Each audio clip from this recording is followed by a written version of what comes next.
Hello students, in the previous video we discussed that digital computers classification by purpose. In this video we are going to discuss about digital computers classification by size. These computers can be classified by their physical size and appearance. Based on the size and appearance, we'll categorize computers into different types. By size we can classify them into the following types. In that the first one is microcomputers. As the name suggests, micro means small. It's a small, relatively inexpensive computer with a microprocessor as CPU, okay, which is small in size and relatively very inexpensive, less cost. Inexpensive is nothing but less cost, and which uses a microprocessor chip technology as a central processing unit, is a microcomputer. And this is designed for individual use, nothing but personally we can use this type of whatever the computers we are using today, they come under this category. You can see here, this is a microcomputer, and today in some areas we can see this type of computers. In these days we are seeing that with LCD monitors and LED monitors. No, the olden days, 10 years back, we used this type of computers for the operations. So these are called as microcomputer. For an idea, you can see this one, and this is the smallest category of digital computer in which single microprocessor performs the functions of ALU. Nothing but which is having all the parts we discussed in the CPU, arithmetical logical operations, and control unit will be in the central processing unit as the major components.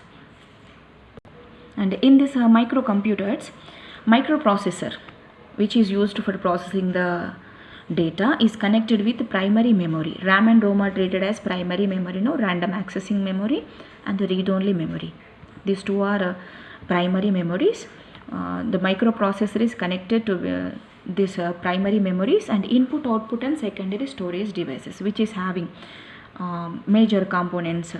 So these microprocessor for processing and to store primary memory. Two types of memories will be there, no, in that primary memory, RAM and ROM we use in this computer, and secondary storage devices like hard disk, HDD, hard disk drive as secondary storage divided, and these are supported by single user operating systems. What is single user?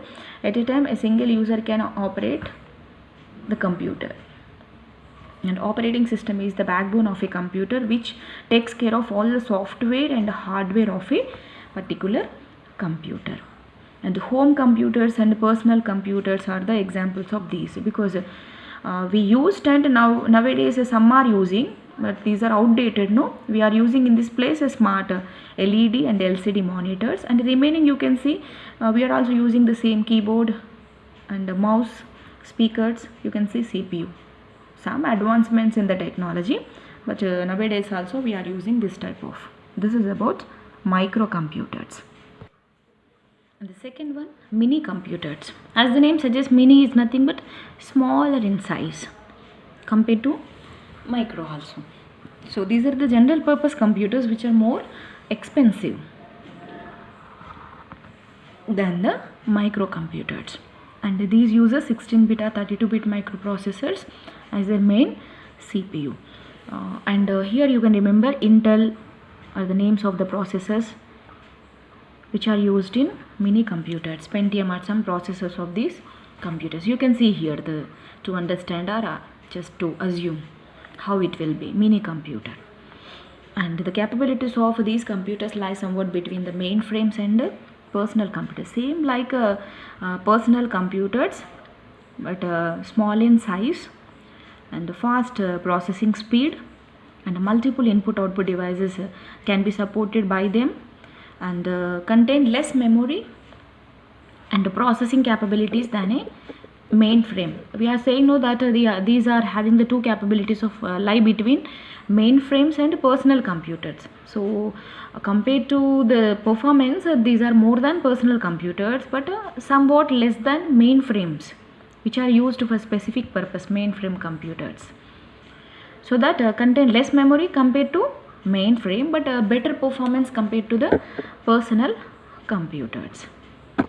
And here a large number of computers, nothing but a more number of computers can be connected to a network. Network is nothing but computers connection. If so many computers are connected together is called as a network. And here using a mini computer, we can connect to so many computers, and this mini computer can act as a server. Server is nothing but it serves when the remaining computers request it. It responds. And mini computers can be used for systems like ticket reservation. We can see at railway stations. Okay, ticket booking, ticket reservations are in banking. We can see this type of computers. And the most commonly used operating system in this is Unix. Unix is the name of an operating system. Remember this one. Generally in our computers we use Windows, no? In the same way in many computers for the specific purposes it uses Unix as the operating system. Third category, programmable computers. So these computers are smallest computers. Why they are called as programmable means these computers can be programmed by the user, so that they are called as programmable computers. And we can take the examples like PDA, personal digital assist. Latest mobiles we are using now, those come under this category. Address books. Okay, this type you can see this type of it is also treated as a computer, which is called as a programmable, which can be programmed by the users. And these computers have the capabilities of keeping track of will maintain for personal appointments, meetings, call lists, SMS, image. Today how we are using a mobile phone, that is nothing but a programmable computer. Our mobile phones are programmable because those were programmed by some users. We are using the services of that one. And it can also contain like calculator. In our mobile we have a calculator, notepad, players to listen songs, Bluetooth communication. And today we are using that Wi-Fi also we are activating, no? So these all are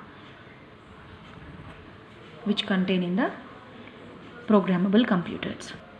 Thank you.